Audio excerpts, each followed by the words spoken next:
बताने जा रहे हैं जो एग्जाम की दृष्टि से बहुत ही इम्पोर्टेंट है। जैसे हम आपको बता दें, आज हमारा टॉपिक है सम विषम, सम संख्या, विषम संख्या, भाज्य अभाज्य, प्राकृतिक संख्या, पूर्णांक संख्या, पूर्ण संख्या, यही सब आपको पढ़ाएंगे।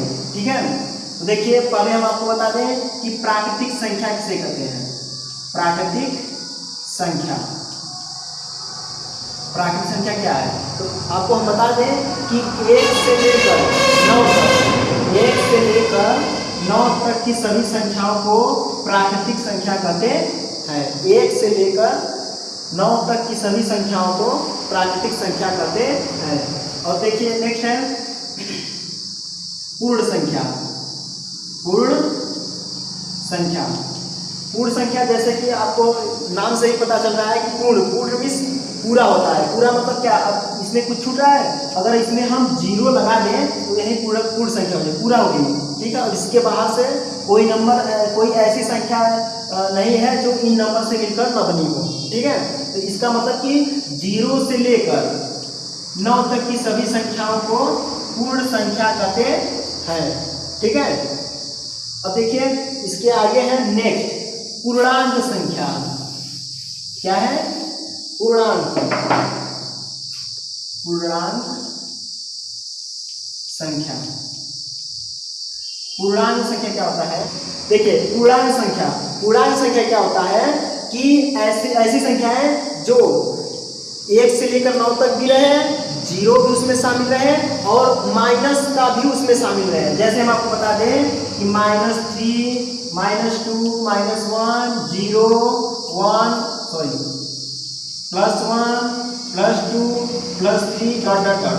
ठीक है, ऐसे ही इसमें क्या पूर्णांक मतलब कि माइनस वाला भी अंक रहे, शून्य भी रहे और प्लस वाला भी रहे। नाम से ही पता चल रहा है कि पूर्णांक मतलब पूरा अंक, मतलब कि प्लस वाला भी रहे और 0 भी रहे और माइनस वाला भी रहे, तो इसको क्या कहते हैं? पूर्णांक संख्या। ठीक है, तो आइए हम आपको बता दें कि सम संख्या क्या होती है। सम संख्या ऐसी संख्या, जो भी नंबर दी है, ऐसी संख्या जो 2 से पूरा का पूरा विभाजित हो जाए, कोई रिमाइंडर न बचे, उसे क्या कहते हैं? सम संख्या। याद रखिएगा, 2 से, न कि 3, 4, 5 से। ऐसी संख्या जो 2 से पूरा का पूरा विभाजित हो जाए, उसे क्या सम संख्या कहते हैं। या तो इस तरह से आप समझ लीजिए कि इकाई का अंक, कोई भी अंक दिया हो, उसके इकाई का अंक जो है या तो 0 हो या कोई सम संख्या हो, जैसे 2, 4, 6, 8। देखिए जैसे हम एग्जाम्पल के थ्रू आपको समझा रहे हैं कि 2, 4, 3, 5, 6 है। देखिए हम आपको बता दें कि ऐसी संख्या, सम संख्या मतलब कि ऐसी संख्या जो इकाई का अंक या तो सम हो, जो सम संख्या मतलब कि 2, 4, 6 डॉट ऐसे ही 2, 4, 6, 8, 10। ठीक है, तो हम कैसे जानेंगे कि ये 2 से सम संख्या है कि विषम संख्या है? तो देखिए इकाई का अंक अगर बड़ी संख्या दी है तो, नहीं तो छोटे में तो ऐसे ही होता है कि जो 2 से कट जाए, जैसे 2 हो गया, 4 हो गया, 6 हो गया, 8 हो गया, 10 हो गया, ये सब क्या है? ये सम संख्या है। लेकिन बड़ी संख्या अगर दी गई हो तो हम कैसे जानेंगे कि ये सम संख्या है कि विषम संख्या है? तो देखिए हम आपको बता दें कि अगर बड़ी संख्या दी हो तो हम क्या करेंगे? इकाई के अंक में देखेंगे, इकाई का अंक देखेंगे कि ये सम है कि विषम है, ये 2 से कट रहा है कि नहीं कट रहा है। अगर ये 2 से कट रहा है तो ये पूरी की पूरी संख्या क्या है? सम संख्या है। ठीक है, अगर ये नहीं कट रहा है तो वो सम संख्या नहीं है। और एक जैसे और है, जैसे 3, 5, 9, 0। देखिए यहाँ पे भी ये, अब हम आपको बता दें कि ये पूछेगा क्वेश्चन में कि ये सम संख्या कि विषम संख्या, तो क्या करेंगे? हम पहले देखेंगे इकाई का अंक। इकाई का अंक क्या है? 0 है। तो आपको हम बता दें कि उन्होंने बताए हैं कि या तो इकाई का अंक 0 हो या कोई सम संख्या हो, तो क्या है? वो पूरा संख्या जो है सम संख्या होगी। चलिए हम आपको बता दें कि अब विषम संख्याएं क्या होती है। विषम संख्या कि ऐसी संख्याएं जो 2 से पूरा विभाजित न हो, उसे विषम संख्या कहते हैं। जैसे 1 हो गया, 3 हो गया, 5 हो गया, 7 हो गया, 9 हो गया, 11, 13, 15, ये सब क्या है? ये सब क्या है? विषम संख्याएं हैं। ठीक है, ये सब क्या है? विषम संख्या। और नेक्स्ट हम आपको बता दें कि अभाज्य संख्या क्या होती है। अभाज्य संख्या आपको बता दें, अभाज्य संख्या आपको बता दें कि अभाज्य संख्या उसे कहते हैं ऐसी संख्या जो या तो एक से कटे या खुद अपने से ही कटे। ऐसी संख्या जो स्वयं से कटे या एक से कटे, या एक से विभाजित हो या वो स्वयं से ही विभाजित हो, उसको क्या कहते हैं, अभाज्य संख्या कहते हैं। जैसे एग्जाम्पल के थ्रू हम लेते हैं कि सबसे छोटी अभाज्य संख्या, ये भी क्वेश्चन पूछता है कि सबसे छोटी अभाज्य संख्या क्या है, तो सबसे छोटी अभाज्य संख्या 2 है, न कि 1। ठीक है, सबसे छोटी संख्या क्या है, अभाज्य संख्या 2 है।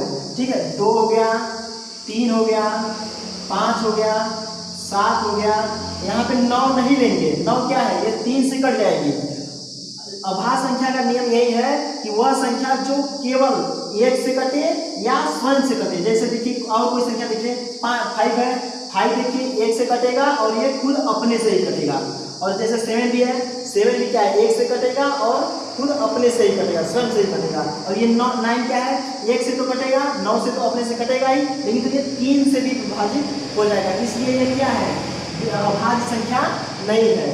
ठीक है, 7 हो गया, 11 हो गया, 13 हो गया, 17 हो गया, 19 हो गया, 23 हो गया, 29 हो गया, डट ऐसे ही ये सब क्या है, अभाज्य संख्या है। दोस्तों हम आपको बता दें कि आप एक टॉपिक याद रखिएगा, एक नियम नहीं थे कि क्वेश्चन बहुत बार पूछता है कि अभाज्य संख्या पूछता है कि सबसे छोटी अभाज्य संख्या क्या है, तो हमेशा याद रखिएगा कि 2 से स्टार्ट होता है। तो दोस्तों हम आपको बता दें कि ये बड़ा ही इंपॉर्टेंट टॉपिक है, पूछता है कि सअभाज्य संख्या क्या है, सअभाज्य संख्या क्या है। तो हम आपको बता दें कि ऐसी 2 संख्याएं, सअभाज्य संख्या मतलब 2 संख्याएं, ऐसी 2 संख्याएं जिनका मौसर 1 हो, जिसका मौसर 1 हो, वही सअभाज्य संख्या होती है। जैसे हम आपको एग्जाम्पल के थ्रू समझा दें कि जैसे 3 हो गया और 7 हो गया, इसमें तो कोई और कॉमन है नहीं। देखिए हम इसको और लिख सकते हैं 3 गुणे 1 और इसको 7 गुणे 1। मौसम मतलब समझते हैं क्या होता है, मौसम मतलब कि वह बड़ी से बड़ी संख्या जो दोनों में हो, छोटी छोटी नहीं, वह बड़ी से बड़ी संख्या जो दोनों में हो। जैसे देखिए यहाँ पे क्या है, 1 है ना दोनों में। सअभाज्य का नियम ही होता है कि ऐसी 2 संख्याएं जिनका मौसर 1 हो, ना कि 2, 4, 6 ये सब हो।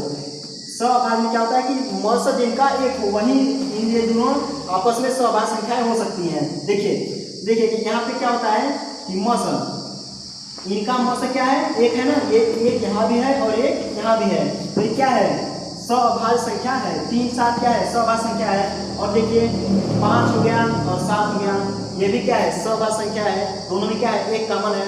ठीक है, और भी जैसे ले लीजिए 13, 15 हो गया, ये सब क्या है, सअभाज्य संख्या है।